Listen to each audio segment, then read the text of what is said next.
You're listening to Inspire Change, a broadcast that strives to educate, motivate, and empower men to challenge traditions of masculinity. To guide us through the intricacies and intersections of emotions, relationships, and male identity is renowned psychologist, author, and speaker Gunter. This is Inspire Change. Before I begin the actual podcast, I would like to respectfully acknowledge the Gadigal people of the Eora Nation, who are the traditional custodians of the land on which I work. I would also like to pay my respects to their elders past and present. Welcome everybody to another episode of Inspire Change. I'm your host, Gunter. Please let me welcome all those new people who are dipping their toe in to see what I'm talking about, what I'm on about, and where I'd like us to go. And for those of you who've been dipping in for a while and have subscribed, thank you very much. For those of you who haven't, please subscribe. It all helps to keep the podcast going. So, we've been doing some talking about men and aging in particular. And so this is probably, I'd say, one of the more important topics in the whole process. Not that any of them are not important, but I think this one especially is close to my heart because it's an area that I often find myself wading into with the guys that I work with, who are fundamentally, exploring their existential crisis, for want of a better word. Their philosophical, moral crisis in some instances. So let me put a couple of questions to you. So are you fundamentally navigating the changes and challenges that come with aging? Most of us have to put up our hand and go, yep, that's me. Because it doesn't matter whether you're 25, 35, 45, we're aging. Okay? Now, the other question that I think is important to look at is that, are you finding yourself grappling with questions of morality, mortality, seeking deeper meaning, or seeking comfort amid loss? If that's the case, and I suspect most of us are, then it's time to explore the often overlooked yet vital aspect of aging, and that's spirituality. We've spoken about, aging in the body, aging in the mind, aging in society. Well, this one is about spirituality. So before we dip any further into this topic, one of the things I want to make sure is that we're basically on the same page when it comes to definitions. So let me define the difference between understanding spirituality and that of religiosity. Okay, this is very, very important. So in my view, spirituality is a broad concept with room for lots of different perspectives. It generally includes a sense of connection to something bigger than ourselves. Typically, and here we go, involving a search for meaning in life. Spirituality is deeply personal and individual. It is, by definition, an inward journey that looks at one's inner values, purpose, and the essence of being. It doesn't necessarily involve specific rituals or practices, and it isn't always associated with a particular religious belief. And let me stress that this is absolutely fundamentally important. Now, people may describe a spiritual experience as something sacred or transcendent, or simply a deep sense of aliveness and interconnectedness. Now, if I just take those couple of words and put them into the experience in my life, that pretty well sums up surfing for me in many respects. But so did having my first and second child. Okay? So it is about these definitions, the definitions of something bigger. Our spiritual practices also include things like meditation, mindfulness, prayer, contemplation, being in nature, or any other practices that help someone to feel connected and find a sense of peace and purpose. Now, on the other hand, religiosity to me means or refers to the extent of the involvement in some religious institution or the adherence to a set of beliefs or practices associated with a specific religion. Now, this typically involves specific doctrines, rituals, and communal practices. Religiosity is often more outwardly expressed and communal, marked by participation in a religious community and adherences to shared beliefs and rituals. Now, having said that, I've got to point out that spirituality can be a part of religious practice. One can be spiritual without religion, and vice versa. The key difference is that spirituality is more about personal growth and finding inner peace and purpose and meaning. Right? In contrast, religiosity is more about a communal practice, about the rituals that we have as a group and the shared beliefs. Right? So it's like celebrating Christmas, Hanukkah, Shabbat, all those different aspects that are part of a religious experience. So, where to from here then? Well, we've established that spirituality can offer meaning and comfort and connection in life. So let's take a look at meaning. Spirituality involves a search for significance in life. This quest for understanding can help individuals find purpose and value in their experiences, even adversity. Viktor Frankl talks a lot about this. There's some very good YouTube videos out there where Frankl goes into his experiences that he gained, in the concentration camps. Part of that search for meaning is asking questions such as, why am I here? And what is my purpose? Now, individuals in that process can uncover a greater sense of direction and importance in their actions and decisions. Just like Viktor Frankl, this pursuit of meaning can create a framework that helps to interpret the world and one's place in it. Now, let's go to the next point. So, spirituality is also about comfort. It provides a tremendous source of comfort during times of stress, suffering, or uncertainty. Many spiritual practices and beliefs emphasize acceptance, resilience, and the possibility of growth from hardship. Now, these elements can provide solace and a sense of calm amid life's storms. And I've seen this personally in the life of people who are struggling with, chronic illness, with a terminal diagnosis, and so on. Now, comfort can be derived from a belief in a higher power or a grand scheme of things, or it can be simply the experience of feeling less alone or overwhelmed in my struggles. Through an acceptance and through my resilience. The other very important aspect to all of this is the idea of connection. One of the absolutely fundamental aspects of spirituality is a sense of interconnectedness. Now, folks, you don't need mushrooms or acid. You can, with practice, do this without drugs. Although, don't let me discount the value in certain psychological conditions of potentially exploring that through a psychedelic experience.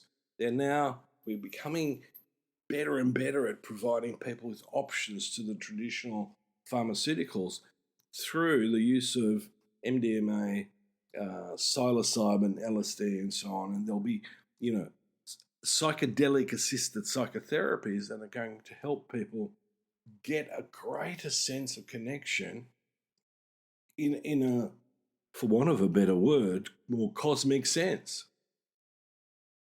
Now, these connections can foster a sense of belonging and reduce feelings of loneliness and isolation and alienation.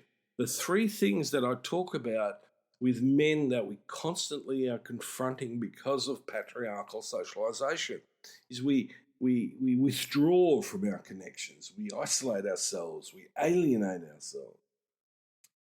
Now, some of the processes in establishing these connections, for example, are shared spiritual practices or beliefs that can create bonds between people, foster a sense of community, a yoga retreat, going on Zen meditation retreats. Now, fundamentally, a large part of this is about connection with oneself through introspective practices within a group. So we get to share our experiences. Now, all of this goes towards improving overall emotional health and well-being. Now, why is this so important in aging? Well, for a start, as we get older and older, we're grappling with mortality. It can be due to a health issue or loss of peers, loss of family. Our spirituality can provide a framework for understanding and coping with this mortality and the morality of it, because that sometimes comes up as well. That's another podcast. The other part of it is seeking purpose and meaning. As I've said, often in our third age, when we've lost or relinquished our capacity of a role, say, for example, as a CEO or an accountant or a doctor or whatever, we are then facing a place where it's empty, or it might be just empty for a period of time. And fostering a sense of spirituality can offset that. Right? So we get a new sense of purpose and a new sense of meaning. And I think it's really, really important that in this day and age, we seek something beyond the material. Ultimately, it doesn't matter whether you've got billions in the bank, you're going to die. And the process isn't about being dead, it's about how you get there.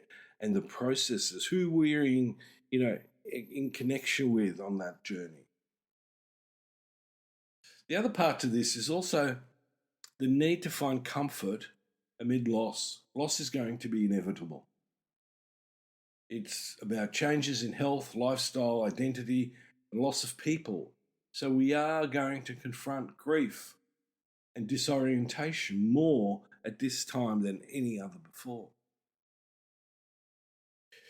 So in coming to terms with seeking out a process that helps us increase our sense of spiritual experience, this gives us a sense of greater awareness about flexibility and moving towards adapting to this situation, this journey wherein we're ultimately going to all end up in the same place.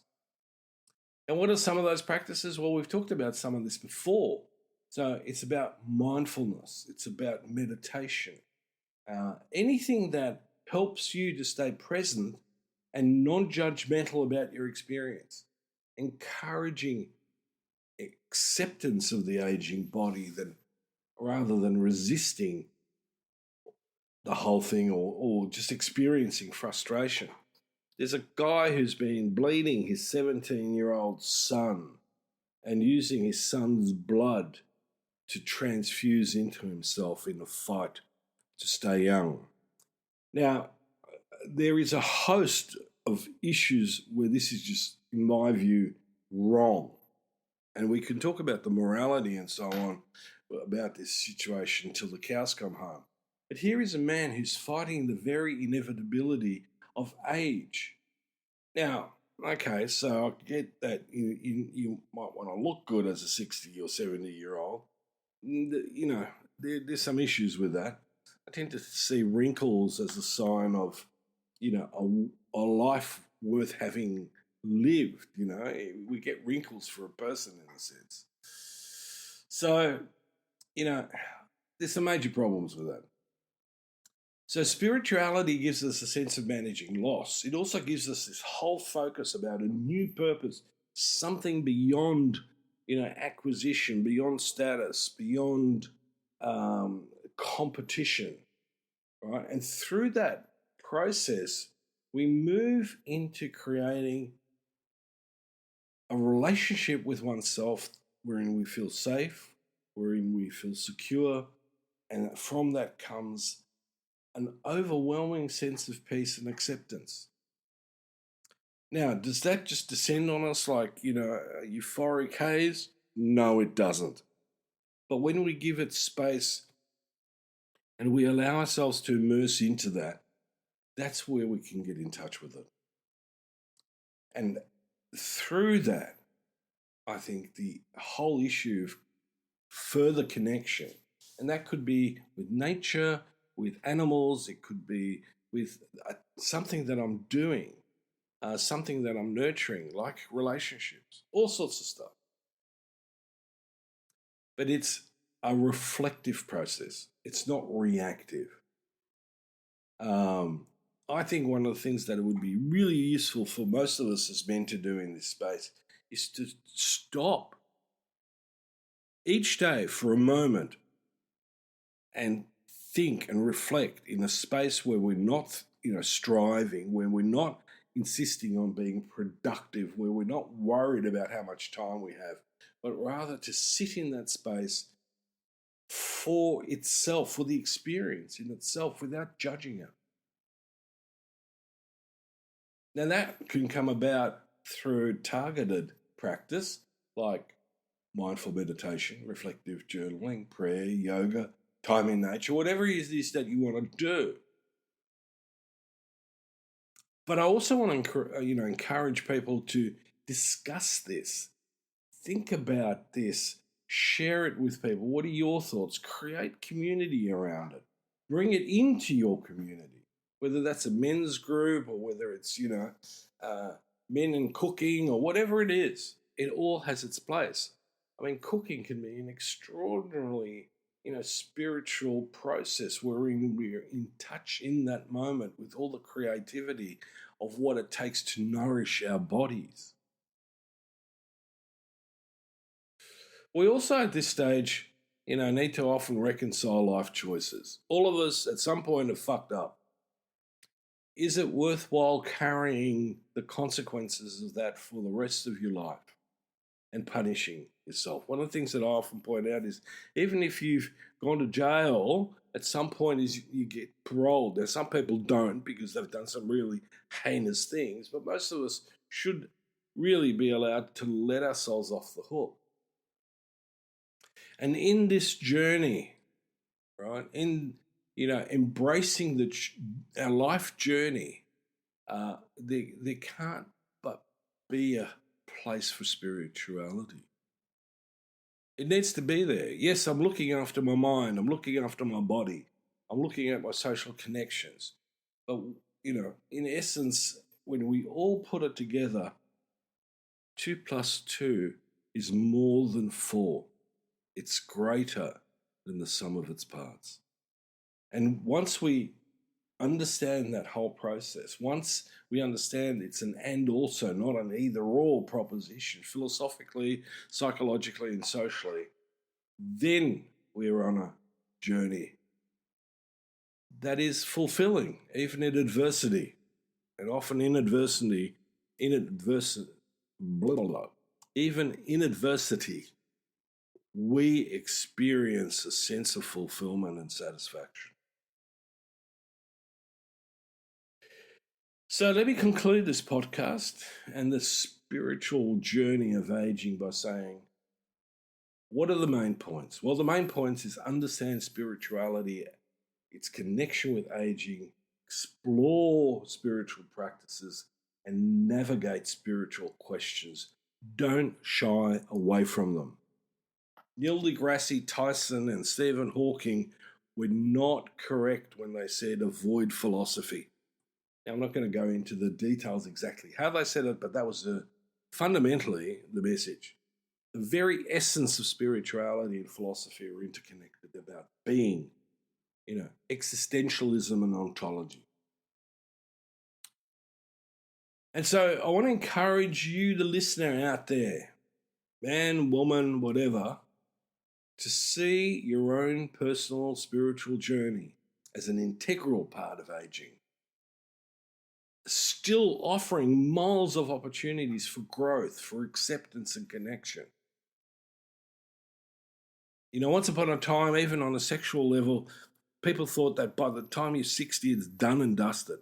Well, I can tell you now, from having worked with elderly people, that even on that basic physiological level, that ain't the case. We can just, in our sexual experience, have a meaningful, growing experience, no matter how old we are. We just got to be a little adaptive, right?